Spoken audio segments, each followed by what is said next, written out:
یہ 5 اصول مل کر ایک جدید جمہوری اور فلاحی ریاست کی وہ تصویر بناتے ہیں جو بانی پاکستان کا اصل خواب تھا۔ اور اب ہم اس پوری بحث کے نچوڑ کی طرف آتے ہیں۔ مصنف کا یہ آخری نقطہ یہ اس پورے ویژن کی اصل انقلابی روح کو ہمارے سامنے رکھتا ہے۔ یہ سمجھنا ضروری ہے کہ یہ صرف چند چھوٹی موٹی تبدیلیاں نہیں تھیں، بلکہ یہ پورے کے پورے نظام کی کایا پلٹنے کا ایک مکمل منصوبہ تھا۔ یہ اقتباس اس کی بہترین وضاحت کرتا ہے۔ قائد کا ماڈل برطانوی راج کا تسلسل نہیں، اس کی اصلاح اور تبدیلی تھا۔ یہاں جو لفظ تبدیلی یعنی ٹرانسفارمیشن ہے نا، یہ کلیدی ہے۔ دیکھیں، اصلاح کا مطلب ہوتا ہے پرانے سسٹم میں کچھ بہتریاں لے آنا، کچھ پیچ لگا دینا، جبکہ تبدیلی یا ٹرانسفارمیشن کا مطلب ہوتا ہے پرانے نظام کو ختم کر کے ایک بالکل نیا نظام لے آنا۔ قائد کا ویژن محض اصلاحات تک محدود نہیں تھا، یہ تو طاقت کے مرکز کو حاکموں سے چھین کر عوام کو منتقل کرنے کا نام تھا، اور ایک ناانصافی پر مبنی معاشرے کو انصاف کی بنیادوں پر استوار کرنے کا ایک انقلابی منصوبہ تھا۔ تو اس سارے تجزیے کا حاصل کیا ہے؟ سب سے اہم نقطہ یہ ہے کہ مصنف کے مطابق قومی تعمیر نو کا جو راستہ ہے، جو روڈ میپ ہے، وہ انہی بنیادی اور انقلابی اصولوں کی طرف واپس جانے میں ہے۔ یہ صرف کوئی تاریخی بحث نہیں ہے، بلکہ آج ملک کو جو بھی چیلنجز درپیش ہیں، چاہے وہ معاشی ہوں، سیاسی ہوں یا سماجی، ان سب کا ایک ممکنہ حل ہمیں بانی پاکستان کے اسی ویژن میں ملتا ہے۔ اور آخر میں یہ سوال ہم سب کے لیے ہے کہ آج کے جدید دور میں ان تمام پیچیدگیوں اور چیلنجز کے ساتھ بانی کے اس آئینی ماڈل پر واپس جانے کا حقیقی مطلب کیا ہے، اور اس پر عمل درآمد کیسے ممکن ہو سکتا ہے؟ اس پر ضرور سوچیے گا۔ اگلی قسط تک کے لیے اجازت دیجیے۔ اللہ حافظ۔ السلام علیکم۔ آج ہم ایک بہت ہی اہم سوال پر بات کرنے جا رہے ہیں، ایک ایسا سوال جو پاکستان کی تاریخ اور اس کے مستقبل دونوں سے جڑا ہوا ہے کہ آخر ریاست کی بنیادیں وقت کے ساتھ کمزور کیوں پڑ گئیں؟ اس سوال کا جواب ڈھونڈنے کے لیے ہم ظہیر احمد میر صاحب کی کتاب قائد اعظم آف پاکستان کے تجزیے سے مدد لیں گے۔ یہ کتاب صرف یہ نہیں بتاتی کہ پاکستان میں آئینی بحران کیوں آئے، بلکہ یہ ہمیں اس کے بانی قائد اعظم محمد علی جناح کے اصل ویژن کی طرف بھی واپس لے کر جاتی ہے۔ تو چلیں اس اہم موضوع کو سمجھنے کی کوشش کرتے ہیں۔ اچھا، تو ہم اس پورے تجزیے کو 4 حصوں میں دیکھیں گے۔ سب سے پہلے ہم اس بنیادی سوال کو سمجھیں گے کہ آخر ریاست کو مسئلہ درپیش کیا ہے۔ پھر ہم دیکھیں گے کہ مصنف کے مطابق ہمارے سسٹم میں وہ کون سی دراڑیں پڑیں جن کی وجہ سے یہ کمزور ہوا۔ اس کے بعد ہم قائد اعظم کے دیے ہوئے ان 3 آئینی ستونوں پر بات کریں گے جن پر ایک مضبوط ریاست کھڑی ہونی چاہیے تھی، اور آخر میں ہم یہ سوچیں گے کہ کیا وہ پرانے اصول آج بھی ہمارے مسائل کا حل ہو سکتے ہیں۔ تو چلیں شروع کرتے ہیں پہلے حصے سے، ریاست کا سوال۔ دیکھیں، کسی بھی مسئلے کو حل کرنے کے لیے سب سے پہلے اسے سمجھنا ضروری ہوتا ہے نا؟ تو یہ حصہ ہماری گفتگو کی بنیاد رکھے گا۔ یہ وہ مرکزی سوال ہے جس کے گرد یہ پوری کتاب گھومتی ہے۔ آخر ریاست سے غلطی ہوئی کہاں؟ اور یہ صرف کوئی تاریخ کا سوال نہیں ہے، نہیں، اس کا تعلق ہمارے آج سے اور ہمارے آنے والے کل سے ہے۔ وہ کون سے موڑ آئے جہاں ہم نے آئینی راستہ چھوڑ دیا؟ آخر وہ کیا وجوہات تھیں جنہوں نے دھیرے دھیرے ریاست کی جڑوں کو اتنا کھوکھلا کر دیا کہ اس کے اثرات ہم آج تک بھگت رہے ہیں؟ اس سوال کا جواب تلاش کرنا ایک طرح سے اپنے ملک کے مستقبل کو سمجھنے کے برابر ہے۔ تو سوال تو ہم نے سمجھ لیا، اب آتے ہیں اس کے جواب کی طرف، یعنی ہمارے تجزیے کا دوسرا حصہ، نظام میں دراڑ۔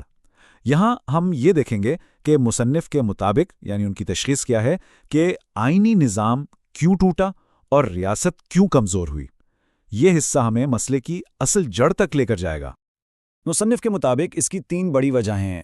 پہلی اور سب سے خطرناک بات، آئین کو دوسرے نمبر پر رکھ دیا گیا اور کچھ لوگ قانون سے بھی بڑے ہو گئے۔ مطلب یہ کہ قانون طاقتور کے لیے کچھ اور کمزور کے لیے کچھ اور بن گیا۔ جب ایسا ہوتا ہے تو انصاف پر سے بھروسہ ہی اٹھ جاتا ہے۔ دوسری وجہ یہ بنی کہ جو ریاستی ادارے تھے جن کا کام غیر جانبدار رہنا تھا، وہ اپنی آزادی کھو بیٹھے، وہ دباؤ میں آ گئے یا ذاتی مفادات کے لیے کام کرنے لگے۔ ظاہر ہے اس سے ان کی وہ غیر جانبداری ختم ہو گئی جو کسی بھی ملک کے لیے ضروری ہے۔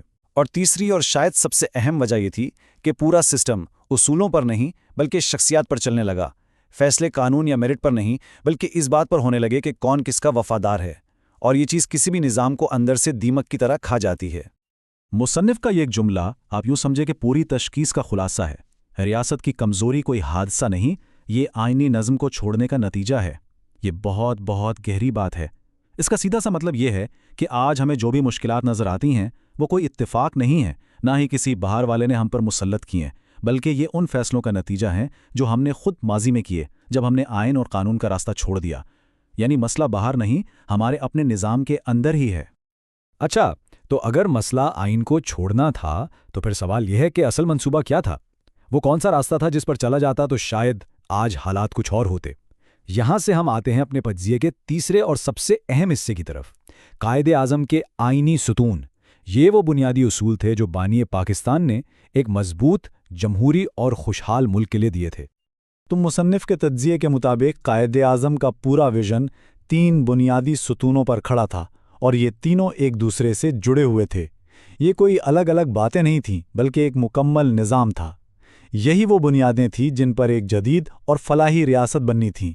چلیں اب ان تینوں ستونوں کو ایک ایک کر کے سمجھتے ہیں۔ پہلا اور سب سے بنیادی ستون، قانون کی بالادستی، یعنی قانون سب سے اوپر ہے۔ اس کا مطلب صرف یہ نہیں کہ قانون کی کتاب موجود ہے، بلکہ یہ کہ قانون بادشاہ ہے۔ چاہے کوئی حکمران ہو، کوئی جج ہو، امیر ہو یا غریب، سب قانون کے نیچے ہیں، کوئی بھی قانون سے بالاتر نہیں۔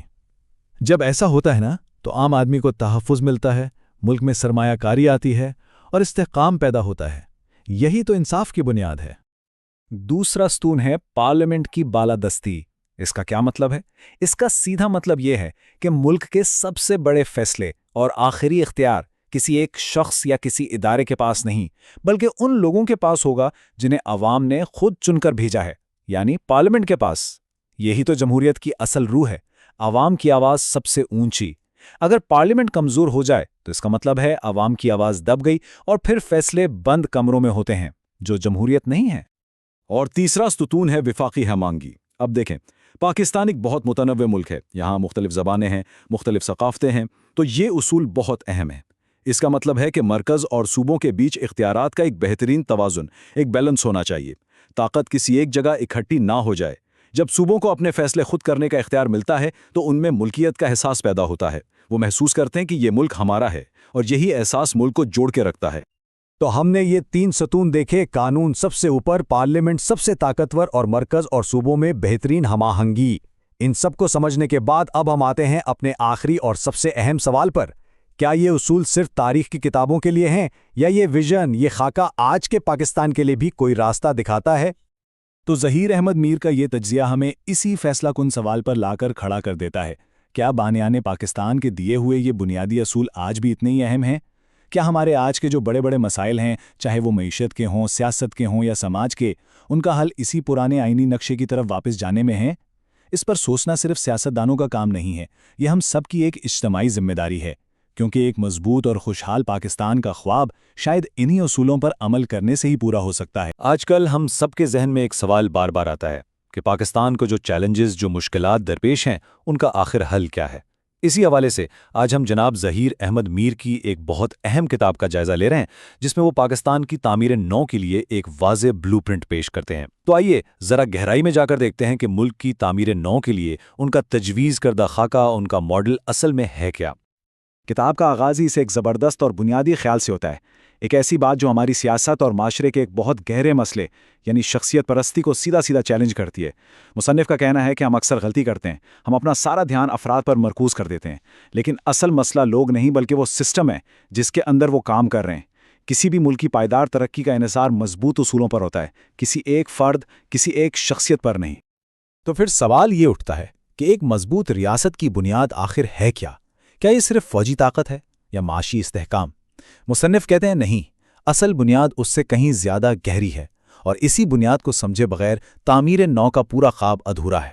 تو چلیے اس بنیادی اصول کو سمجھتے ہیں جس پر یہ سارا منصوبہ کھڑا ہے۔ تو کتاب میں مضبوط ریاست کی تعریف کیا کی گئی ہے؟